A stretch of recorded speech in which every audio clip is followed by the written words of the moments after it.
Hello সবাইকে।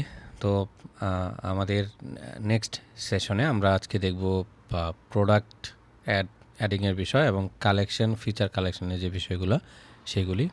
তো আশা করি আপনারা প্রত্যেকে ডিজার্স এবং হচ্ছে আলি এক্সপ্রেসের অথবা সিজে ড্রপশিপিংয়ের ওই স্টোরে গিয়ে প্রোডাক্ট নিয়ে বিভিন্নভাবে রিসার্চ করেছেন এবং মোটামুটি কিছু একটা আইডিয়া জেনারেট করতে পেরেছেন। তো আমরা প্রোডাক্ট যদি অ্যাড করতে চাই, আমি হাইলি রিকমেন্ড করব একটা স্টোরে আপনি মিনিমাম ওয়ান প্রোডাক্ট না রেখে সেখানে মিনিমাম আপনারা 16 থেকে 20টি প্রোডাক্ট রাখতে পারেন স্টার্ট করার জন্য। হ্যাঁ, একটি প্রোডাক্ট দিয়েও করা যায়, বাট ওটা আমরা পরে দেখব। প্রথম দিকে আমরা যদি অনেকগুলি মাল্টিপল আসলে প্রোডাক্ট নিয়ে কাজ করি, সেক্ষেত্রে আমাদের কাজ করার এবং অর্ডার পাওয়ার সম্ভাবনা খুব বেশি। কারণ মানুষজন এসে স্টোরের বিভিন্ন প্রোডাক্ট দেখে যেই কোনো একটা সে পারচেস করতেই পারে। তো যাই হোক, এগুলি আমরা স্টেপ বাই স্টেপ দেখব। আমাদের কাজ হবে আমরা আরও অনেক বেশি প্রোডাক্ট আমাদের স্টোরে অ্যাড করব। হ্যাঁ, তো এখন আমি আমার স্টোরে এখানে যাই এবং হচ্ছে প্রোডাক্টের এখানে আসলাম। আমি জাস্ট আপনাদেরকে বোঝানোর জন্য আমি যে কোনো একটা প্রোডাক্টে গেলাম এবং আমি এই প্রোডাক্টটাকে ডুপ্লিকেট চাচ্ছি। হ্যাঁ, ধরেন আমি সেট এস অ্যাক্টিভ 4টা প্রোডাক্ট নিলাম মিনিমাম। আচ্ছা, তো এইটাকে আমি একটু শর্ট করে দিই, এটার নাম হচ্ছে দিই যে প্রোডাক্ট 2। ওকে, যাতে আমি বুঝতে পারি এবং এটার প্রাইসটা আমি আচ্ছা, এই ইমেজটা আমি মেন রাখলাম, সেভ করলাম। তো আমাদের টোটাল প্রোডাক্ট হচ্ছে 4টা। এখন কালেকশনটা কেন প্রয়োজন? টোটাল প্রোডাক্ট 5টা দেখতে পাচ্ছি। তো প্রত্যেকটা প্রোডাক্টের ক্যাটাগরি কিন্তু আলাদা আলাদা থাকতেই পারে। হ্যাঁ, অনেকগুলি প্রোডাক্ট আসলে আপনার স্টোরে যখন 50, 100, 200, 500 প্রোডাক্ট থাকবে, তো সেক্ষেত্রে আপনাকে কিন্তু অবশ্যই প্রোডাক্ট কালেকশনটা মেনটেন করতে হবে বা ক্যাটাগরি। কারণ ডগের ভেতর ট্রেনিং, এই যে পোর্টাবল, এইটা একটা ক্যাটাগরি হতে পারে। আবার হচ্ছে লিচের জন্য আলাদা একটা ক্যাটাগরি হতে পারে। এখন একটা ক্যাটাগরিতে তো আর সমস্ত প্রোডাক্ট থাকবে না, তাই না? আমরা চাই যাতে ভিজিটর এসে আমাদের ক্যাটাগরি ওয়াইজগুলি প্রোডাক্টগুলিকে ক্লিক করে সে ক্যাটাগরি ওয়াইজ প্রোডাক্ট দেখতে পারে। যেমন হতে পারে যে ব্রাশের ভেতর এই যে গ্রোমিং ব্রাশ, এইখানে আমরা অনেক প্রোডাক্ট রাখবো শুধুমাত্র ব্রাশ রিলেটেড প্রোডাক্টগুলি। হ্যাঁ, তারপর হচ্ছে যে ডগের যে হারনেস অথবা ব্যাগের জন্য একটা ক্যাটাগরি আমরা ক্রিয়েট করব, সেইখানে শুধুমাত্র এই এই ধরনের প্রোডাক্টগুলি থাকবে। আশা করি আপনারা বুঝতে পেরেছেন। তো চলেন আমরা প্র্যাকটিক্যালি একটু দেখি। প্রোডাক্ট যখন আমাদের অনেক প্রোডাক্ট আমাদের ইম্পোর্ট করা ডান, তখন আমরা এখানে এসে কালেকশনে যাব, অথবা এটা আমরা চাইলে শুরুর দিকে করতে পারি। আমি হাইলি রেকমেন্ড করব প্রোডাক্টটা ক্রিয়েট করার পরে আপনারা কালেকশনটা সেট করবেন। তো ডিফল্ট দুটা কালেকশন দেখা যাচ্ছে। আমরা হোম পেজ, এই কালেকশনটাকে, আচ্ছা এটা থাকুক, সমস্যা নেই। আমরা নতুন একটা কালেকশন ক্রিয়েট করি। ক্রিয়েট কালেকশন, দেখি আমাদের প্রোডাক্ট আসলে কি রিলেটেড। হ্যাঁ, তো ডিপেন্ড করবে আপনার প্রোডাক্ট কয়টা এবং কি কি ধরনের প্রোডাক্টগুলি।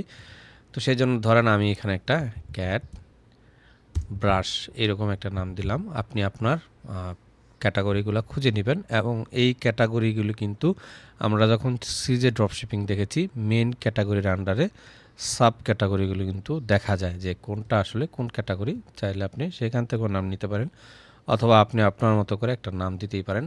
তো ক্রিয়েট কালেকশনে যখন কার ব্রাশ লিখলাম, তার মানে আমি চাই এই ক্যাট ব্রাশের আন্ডারে শুধুমাত্র আমার ব্রাশ রিলেটেড যে সমস্ত প্রোডাক্টগুলি সেগুলো থাকবে।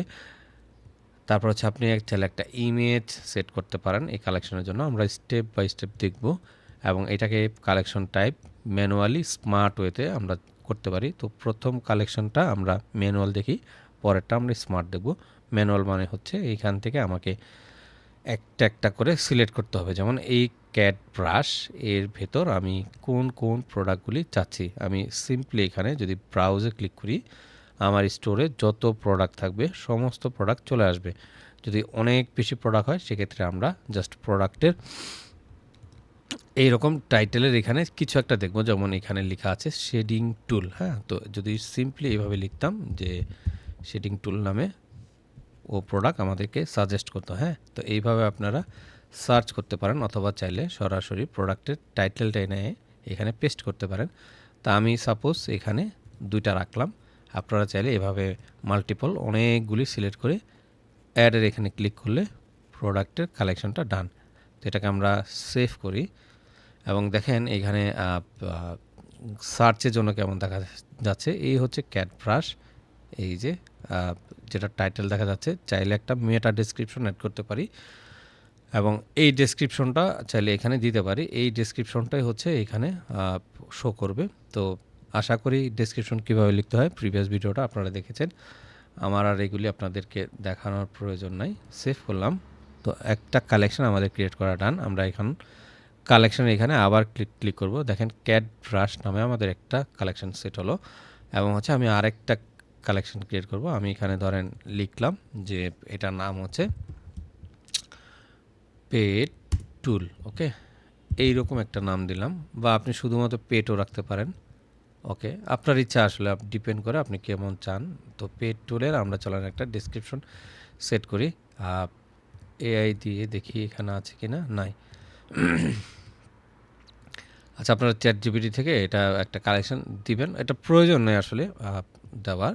তো এখন চাইলে কিন্তু আমরা ম্যানুয়ালি সেট করতে পারি। হ্যাঁ, আমরা ম্যানুয়ালি না করে আমরা স্মার্টের এখানে একটা ক্লিক করব। তো এমন কিছু চাই যাতে কন্ডিশনালি ওয়াইজ আমাদের এই কালেকশনের আন্ডারে অটোমেটিক প্রোডাক্টগুলি অ্যাড হয়ে যায়। তো খেয়াল করেন, আমরা এইখানে মাত্র স্টোরে আমাদের 6 থেকে 7টা প্রোডাক্ট আছে। তো ভবিষ্যতে আমরা যদি আরও অসংখ্য প্রোডাক্ট অ্যাড করতে চাই, তো প্রোডাক্ট যখন আমরা অ্যাড করব, আমরা এমন একটা কন্ডিশন এখানে সেট করব যে ট্যাগ এখান থেকে আমরা ধরেন যদি বলি টাইটেল, যে টাইটেলের কোথাও যদি পেড টুল নামে এই ওয়ার্ডটা থাকে, সেক্ষেত্রে আমার অটোমেটিক এই কালেকশনের আন্ডারে প্রোডাক্টটা অ্যাড হয়ে যাবে। হ্যাঁ, অথবা আমি যদি বলি যে টাইপ, সেটাও রাখতে পারি।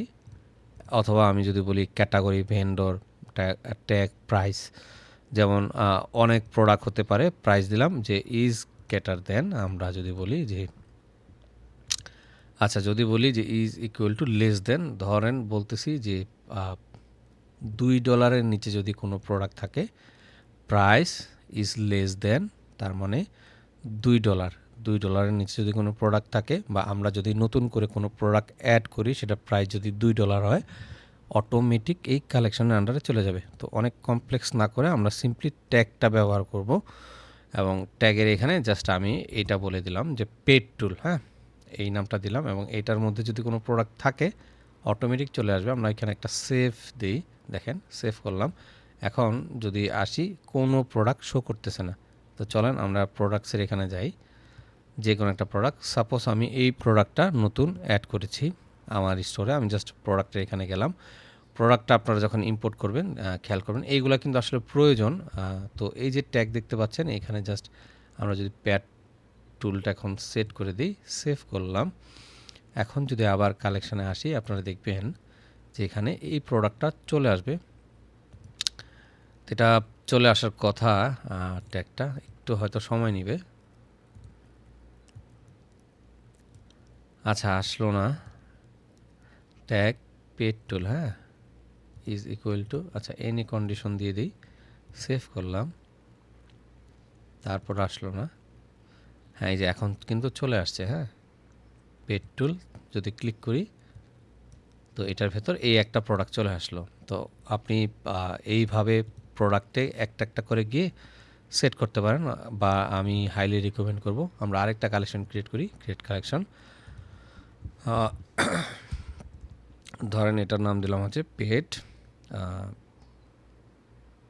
লাভার, হ্যাঁ, বা যা খুশি একটা নাম দিলাম, অসুবিধা নেই, ম্যানুয়ালি। এখন আমি এখানে সিলেক্ট করে দিলাম। আশা করি আপনারা বুঝতে পেরেছেন যে কিভাবে এটা কাজ করে।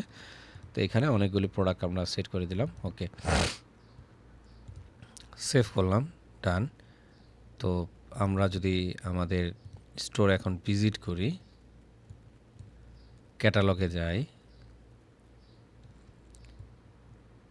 আচ্ছা ক্যাটালগে প্রোডাক্টগুলি দেখাচ্ছে না। তো এইভাবে আমরা কালেকশনগুলো সেট করতে পারি। নেক্সট ক্লাসে আমরা দেখব কিভাবে ফিচার কালেকশনটা অ্যাড করতে পারি এবং আমরা যেই কালেকশনগুলো ক্রিয়েট করলাম সেগুলা কিভাবে আমাদের স্টোরে শো করতে পারি খুব ইজি ওয়েতে, এবং কাস্টমার খুব ইজি ওয়েতে আমাদের প্রত্যেকটা প্রোডাক্টের কালেকশনগুলিতে ক্লিক করে সেই স্পেসিফিক প্রোডাক্টগুলি ফাইন্ড করতে পারে, হ্যাঁ?